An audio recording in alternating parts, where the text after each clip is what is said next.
For today's video, magluluto nga tayo mga mare ngayon ng chicken curry. Bago nga yan mga mare, nagpabili nga muna ako ng fresh ng karne ng manok na mahigit 1 kilo nga din. Bali pagkatapos ko nga din mahiwa, syempre ito na ang paghuhugas na ang ating ginawa. 4 na beses nga mga mare ang aking ginawang paghuhugas. Sa tingin ko nga mga mare, naubos ko na yung 1 balde na tubig namin dito sa paghuhugas pa lamang.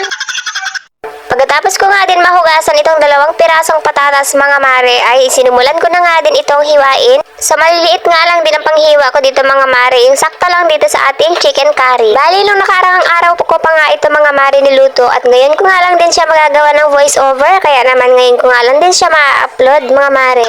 Pinilito ko nga muna itong patatas mga mare at pagkatapos ko nga din itong maprito, pag golden brown na, pwede na siyang hanguin. Sinunod ko naman itong carrots mga mare. Pinilito ko din siya mga mare bago ko nga din siya ihalo mamaya sa ating chicken. Ready na nga din ako ng luya, bawang at sibuyas. At sakto nga golden brown ng ating carrots. Hinango ko na nga ito mga mare. Ito na nga, magigisa na din ako sa wakas. Ito na nga, nilagay ko na ang luya at bawang sibuyas at pagkatapos sinunod ko na din itong manok. Nilagyan ko na nga din ng pamintang durog na 2 at pagkatapos betchin. At ito na nga, sinimmer ko nga muna siya mga mare para kahit paano ay magisa-gisa naman ng mabuti. Tinakpan ko nga muna ito sandali at pagkatapos nilagay ko na nga itong curry powder dahil hindi nga ito masasabing chicken curry kung wala itong curry powder mga mare. At pagkatapos inilagyan ko na nga din ng buong magic sarap para sumarap. Charot.